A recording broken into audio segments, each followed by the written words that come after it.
আসলে সবাই যার যার জায়গা থেকেই অনড়। আমরা দেখলাম যে এনসিপির পক্ষ থেকে বলা হচ্ছে যে তারা আসলে আইনি ভিত্তি না দিলে এটি সই করবে না, সেই অংশীদারও হবে না, অনুষ্ঠানেও যাবে না। আপনি কি মনে আসলে এখন কি হবে?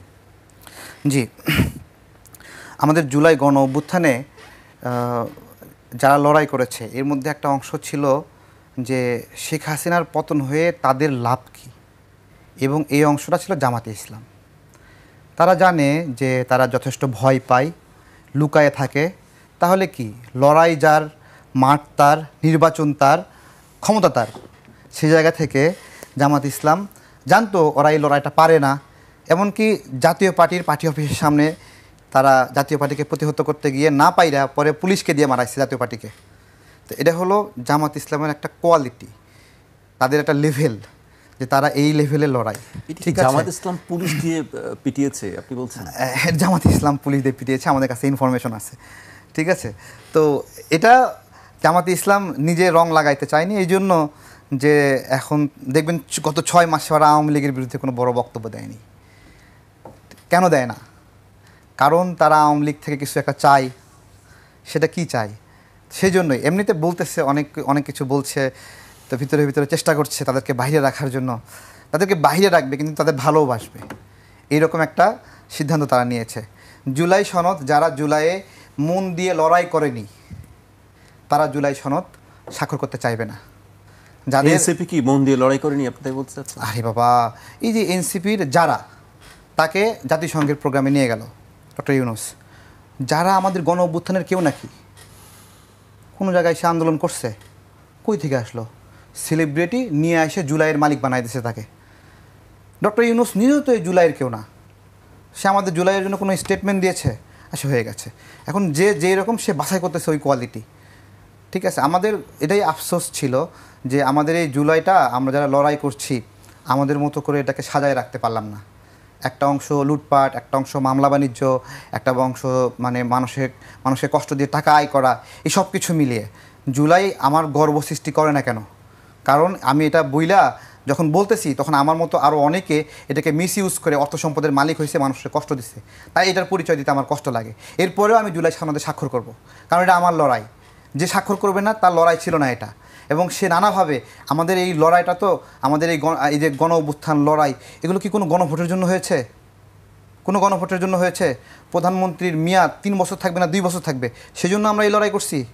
আমরা একটা ফ্যাসিজম রিজিউম যে আপনার হলো ক্ষমতায় বসে আর সরতে চায় না, তাই না, তাকে আমরা সরাতে চেয়েছি।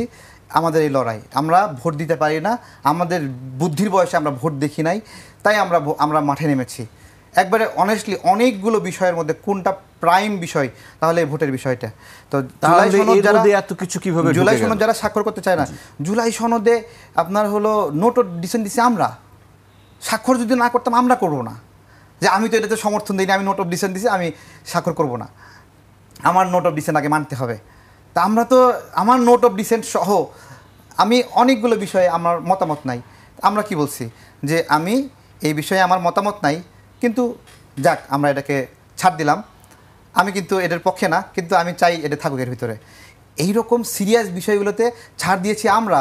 আমাদের স্বাক্ষর না করার কথা, এখন আমরা স্বাক্ষর করবো, যারা সব বিষয়ে হ্যাঁ দিছে তারা স্বাক্ষর করতে চাচ্ছে না। কি ভয়ঙ্কর! তার মানে তারা কি চায় আসলে? তারা বলতেছে তারা আগে একটা গণভোট চায়। এখন এই গণভোট দিয়ে কি হবে?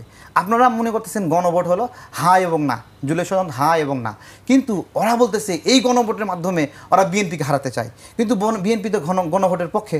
বিএনপিকে কীভাবে হারাতে চায়? এই গণভোটের মধ্যে তারা অনেকগুলো নোট অফ ডিসেন্ট আছে, ওইগুলোতে তারা হলো বলতেছে এগুলোতে হানা হবে, এবং এগুলো জনগণের পক্ষে না বিপক্ষে। তার মানে ওরা জুলাইয়ের পক্ষের শক্তিকে অনেকগুলো ভাগে ভাগ করে নিজেদের মধ্যে লড়াই করাতে চায়। সেটা তো ভারতের উদ্দেশ্য সাধন করতেছে। ভারত তো চায় যে জুলাইয়ের শক্তিগুলো পরস্পর বিবাদে লিপ্ত হোক। যদি একটা গণভোট এইরকম হয়, জামাত বিএনপি পরস্পর বিপরীত এবং তারা পরস্পর ক্যাম্পেইন করবে এই গণভোটে তাদের মতো করে মত নেওয়ার জন্য, এবং তাদের ভিন্ন ভিন্ন মতকে তারা ভিন্ন ভিন্নভাবে ভোট চাবে, তাহলে তো দেশে তো নির্বাচনের আগে আর একটা ফ্যাসাদ লাগে যাবে। জামাত এইরকম একটা মুনাফিক দল যারা এই ফ্যাসাদটা খুব করে চাচ্ছে, এবং যাদের রক্তে রক্তের গ্রুপের সমস্যা, ইতিহাসের সমস্যা, জন্মের সমস্যা, তারা ন্যাচারালি প্রাকৃতিকভাবে রাজনৈতিকভাবে ওই স্বীকৃতি কোনো দিন পাবে না। যেহেতু তারা স্বীকৃতি পাবে না, তারা সবসময় ঝড় চায়, এবং ঝড় হতে হতে হতে কোনো সময় যদি একবার বসে পড়ে, তাহলে সুপারগুলো লাগায় ওই চেয়ারে এমনভাবে বসবে যেন আর জীবনে না উঠতে হয়। ঝড় না, এখন তাওয়া গরম করার কথা বলেছেন। তাওয়া গরম, আচ্ছা আচ্ছা আচ্ছা। তাওয়া গরমের বিষয় হলো এটা, মানে জামাতে ইসলাম জনগণকে কখনো মানুষ মনে করেনি। জনগণকে যদি মানুষ মনে করতো, তাহলে একটা ঘর থেকে সুন্দরী মেয়েকে পাক বাহিনীর হাতে উঠাই দিত। কোন বাসায় মুক্তিযুদ্ধ আছে, দেশের জন্য যুদ্ধ করতেছে, তার মা বাবাকে দেখাই দিত। এগুলো কে করছে? এগুলো রাজাকাররা করছে না? রাজাকাররা। জামাত বলে একটা নতুন একটা গল্প সাজাইছে, ফুয়াদ ভাই কয়েকজন। ফুয়াদ ভাইয়ের চেহারাটা দেখলে আমি মনে হয় কপালের মধ্যে চারতারা একটা সিল মারা আছে। সারাক্ষণ মানে মুক্তিযুদ্ধের বিরুদ্ধে বয়ান দেওয়ার চেষ্টা করে। ব্যারিস্টার ফুয়াদ, হ্যাঁ হ্যাঁ। আমি ওনার চেহারা দেখলেই মনে হয় কপালটা অনেক বড় এবং মাঝখানে চারতারা পাকিস্তানের একটা সিল মারা। আমার এরকম মনে হয়, কেন মনে হয় আমি জানি না। উনি মানে ওনার নেগেটিভটা এরকম লাগে আমার কাছে। এবং উনি সবসময় মুক্তিযুদ্ধের বিরুদ্ধে বলতেছে। আবার বলে যে 10,000 নাকি রাজাকারের লিস্ট হচ্ছে, তার মধ্যে নাকি 8,000ই আওয়ামী লীগের। তা 8,000 যদি আওয়ামী লীগ হয়, তাহলে তোমার রাজাকার বলে তুমি খাবো কে? তাহলে তুমি রাজাকার বললে তোমার তো খুশি হওয়ার কথা, কারণ তোমার মধ্যে ভাগ কম। এগুলো কই থেকে যে বস্তা পচা গল্প নেগেটিভ দাঁড় করাই নিয়ে এসে মানুষকে খাওয়ানোর চেষ্টা করে। ব্যারিস্টার ফুয়াদ ভাবে সবাইকে বোকা ভাববে। ব্যারিস্টার ফুয়াদ কিছু মানুষকে বোকা বানাতে পারবে, কিন্তু সবাইকে তো বোকা বানাতে পারবে না। তো তারা এগুলো নিয়ে বিভিন্ন উইংস ভাগ খুলে রাজনীতির বিভিন্ন মঞ্চ খুলে তাদের মতো করে ওই একটা ভাগ দেখানোর চেষ্টা করতেছে। বাস্তবে তাদের রাজনীতির কোনো এস্টাবলিশমেন্ট নাই, কোনো শক্তি নাই। তারা বলে যে 53 বছর সব দলকে দেখছি, এখন জামাতকে দেখো। আরে ভাই, জামাতকে তো 53 বছর আগেই মানুষ দেখে ছুঁড়ে ফেলছে। এটা যে নষ্ট জিনিস, এটা তো 53 বছর আগে ছুঁড়ে ফেলছে। যেটা নষ্ট 53 বছর আগে আমাদের পূর্বপুরুষরা মানে যাকে প্রত্যাখ্যান করছে, তাকে নতুন করে দেখার কি আছে?